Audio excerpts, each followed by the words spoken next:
The Conjuring from 2013 got 86% on Rotten Tomatoes. But what do I think about it? What's up, y'all? Today we're going to be reviewing The Conjuring from 2013. The Conjuring Last Rites comes out Friday, and we're going to be going through and reviewing every single movie according to the order that they come in the Conjuring Universe timeline. After that, we're going to be going back and doing some rankings and some tier lists as well. Here's the timeline on the Conjuring Universe if you are interested or want to see these movies in order for yourselves. Now, we have already reviewed the first 4 movies in this timeline, so if you want to go back and check those, feel free to do so as well. So without further ado, let's get to the 5th movie on this timeline, The Conjuring. Directed by James Wan, it stars Patrick Wilson, Vera Farmiga, Ron Livingston, and Lily Taylor. It's based on real-life case files of paranormal investigators Ed and Lorraine Warren. The film follows a family who moves into a secluded farmhouse only to discover it's haunted by a sinister presence. I love this movie, guys. I mean, just before we even get started, this is like the horror movie for me. Like, this might even be like an emotional video. Like, it was kind of crazy, but like, I love this movie so much. This movie like got me into horror. This is like the first horror movie that I was like, that I chose to watch. I feel like this is what I grew up on. This is my childhood movie. This came out in like when the peak of my childhood. I remember me and my friends we watched this movie so many times. We were always trying to be scared. I mean, I think I have a video of me and my friends, my little brother in the top bunk. I was trying to catch him on video going for the jump scare, and I did get him on video going like, I forget I think it was the clap jump scare, but this is just super nostalgic to me, and I love this movie so much. So that's just a disclaimer before we get into it. I know it actually is a very good movie as well. Like according to critics and things, 86% on Rotten Tomatoes. I didn't even know it had that high of a rating. But even then, I still have a bias to where this movie is like perfect to me. So keep that in mind. The vibe is creepy, gothic, relentless, classic haunted house. Move into a haunted house type of vibe, and it's just amazing. James Wan blends that old classic haunted house type of vibe. He mixes it with kind of a 70s period piece, which is captured in such a good way. Like, it just feels natural. It's just so good, and it's just got like modern tension as well, story building, things like that. It just works in all cylinders with like setting, vibe, setup, everything. And it's also very creepy. It's very scary. It's like, this is like probably intro horror, but it's probably the scariest of intro horror. I believe this is the 5th scariest movie according to science as well. So I mean, it does hold up when you pull out the measuring tape and the magnifying glass as well. Patrick Wilson and Vera Farmiga as the Warrens, just absolutely amazing every single time. I think this is one of the reasons why they two are some of my favorite actors ever, just from the movies in the Conjuring universe that they're in. And like I said, it's very nostalgic to me, but whenever I see Patrick Wilson, I'm so excited. It's also the fact that he's in the Conjuring is also a reason why I'm a big fan of the Insidious movies as well, because I just love Patrick Wilson. They bring such believability to the paranormal. Like, their acting is so good. Like, they are some of the most underrated actors, although I know they're pretty much A-list and everything like that, but they don't get the flowers they deserve. They're amazing. They're so good. And also we have the rest of the cast, including the mom and the 2 or 4 or 5 daughters that are in there. I should know, I've watched this movie 20 times. But yeah, all the daughters, the dad as well, he's not bad. The whole cast is just amazing. This is a masterclass in suspense-driven scares, suspense-driven jump scares, suspense building, the way that the camera lingers for so long, and then finally, we get that jump scare. The jump scares are calculated. They are made perfect for whatever area that they're meant to be in.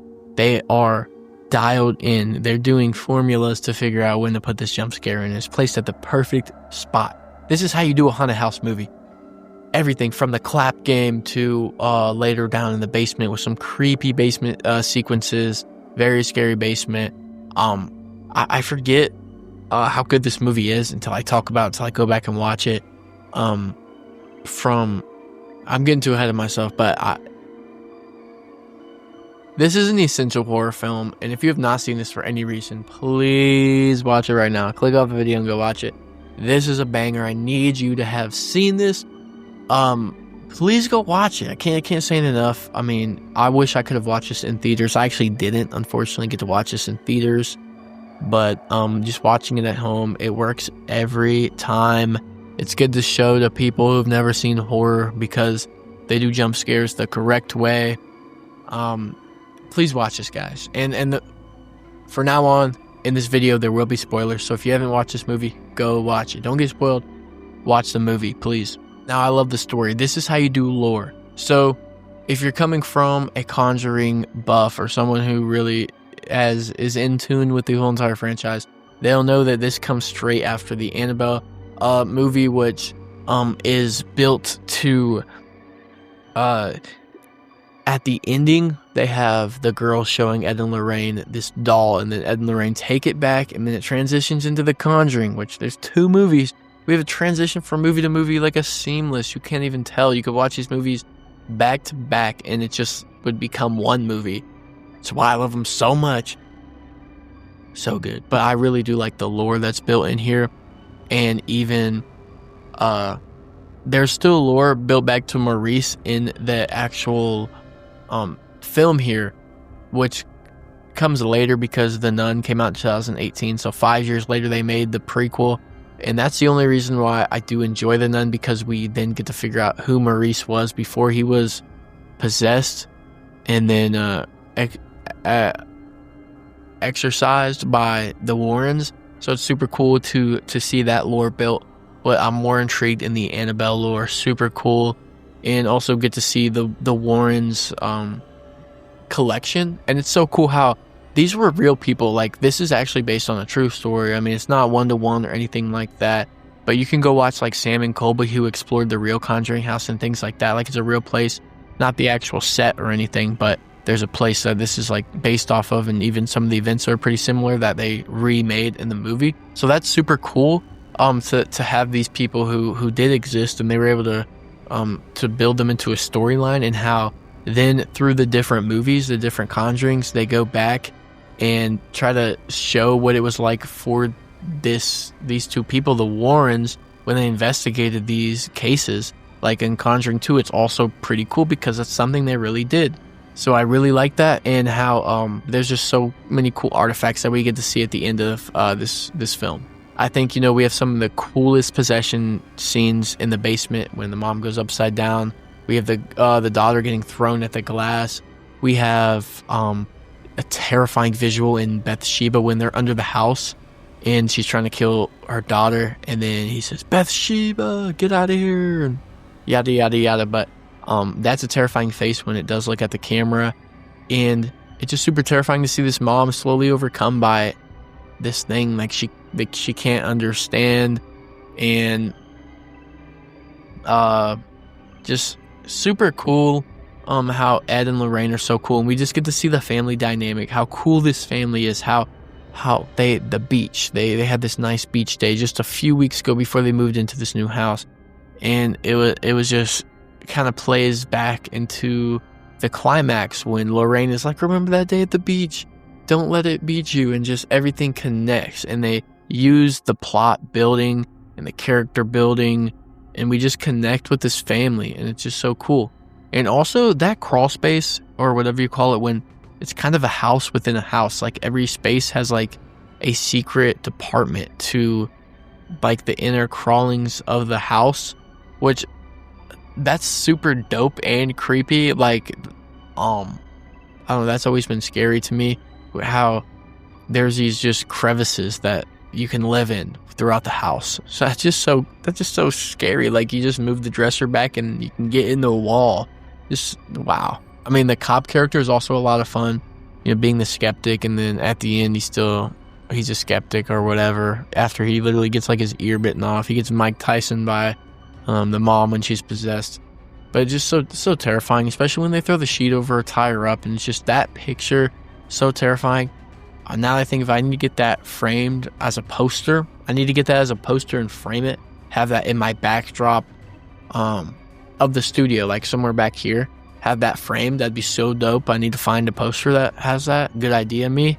Yeah, guys, this movie is just on all fronts. I mean, I love all the characters, even the kids who don't get that much of screen time, or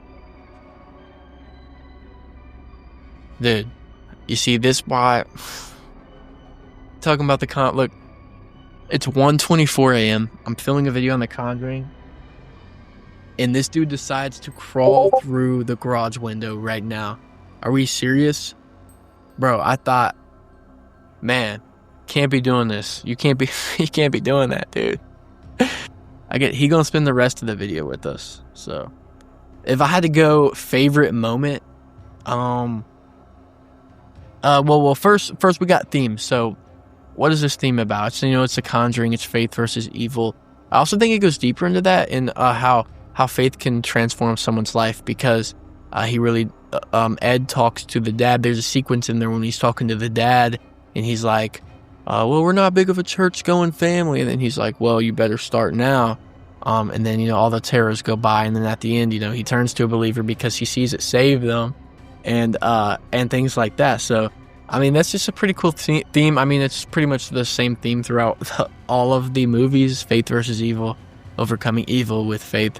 So, pretty cool. This is hard because this is one of my favorite movies ever. So if I have to pick a favorite moment, that's kind of tough. Now he's turning evil. He's starting to fight me. Favorite moment. I mean, I love the lore that's built. So I can go ahead and pick any of the moments with lore. I can go ahead and pick just any moment like that. I mean, I can't really pick a favorite moment. All I can do is kind of say like a couple moments that I really did enjoy, which was I really enjoyed when they first found the crawl space and the dad moved the wood out of the way and found out, oh, there's a whole basement under here. That was pretty creepy to first see that. I also really liked when the Warrens first came to investigate, and then she saw the hanged woman, and then how when they went back home and then they started to figure out all these things that was connected to this house, because I love lore. So if I had to pick a favorite thing, it's definitely how the Warrens connected all of these past terrible incidents that happened at the house. So cool. I just love that. And it just works so well within the story. Makes us love the Warrens even more for just being so sick at being detectives of the supernatural. And then just how Lorraine is, I don't know, I forget what it's called, but she can see the dead. She can see things that other people can't see. And it helps them connect everything. And then I also really love the crew. With the people, the cop, and the helper kid. I really love it all. I'm just gonna, if I were to say all my favorite moments, I'm just gonna say the whole entire movie and just describe the whole entire movie. So, yeah, I won't do that, but I like this movie. My least favorite moment. If I had to pick a least favorite moment, let's see. Nothing. I don't think there's a least favorite moment. If I had to pick one, I mean, I really don't think I can pick a least favorite moment. I guess I don't have a least favorite moment, guys. I'm not gonna lie. I really this is one of my favorite movies ever, so I can't pick a least favorite moment. I'm sorry. How does this hold up today? This holds up phenomenally. This is one of the greatest horror films ever made. I'm not saying top 10 or anything. Okay, guys, calm down. I see you already typing on your keyboard. Okay, it's I'm not saying it's the best ever. I really enjoy it. It's one of my favorite movies ever, certainly. And it holds up very well, especially in the Conjuring franchise itself. I believe this is the highest ranked movie in this franchise. So yeah, The Conjuring 1, 2, Devil Made Me Do It, and well, we don't know about Last Rites yet, but they are pretty much ranked higher than the other movies on the franchise. Like Annabelle and the Nuns and The Curse of La Llorona. So I mean, it does hold up better. And The Curse of La Llorona is part of the Conjuring franchise. Okay, don't say it's not, because it literally is. We will talk about that when I get to that movie, but it is part of the franchise. That's a whole different story. We'll talk about that later. But this movie definitely holds up. It's one of the best in the Conjuring franchise. It's one of the best in the paranormal possession subgenre, and it's very unique because it also is a kind of PG. Like we have The Exorcist, which that movie is not PG. That movie is rated R. But with this one, it's like you can really have it. I you can watch this with the family. You know, it's gonna be a little scary, but you could definitely watch this with a family. Overall, I absolutely love and adore this movie so much. It is one of the things that brought me into horror. It is very nostalgic for me. I remember having great times with my friends and family members watching this movie. This is the horror movie of my generation's childhood. This movie means a lot to me. I'm giving it 5 out of 5 pickles.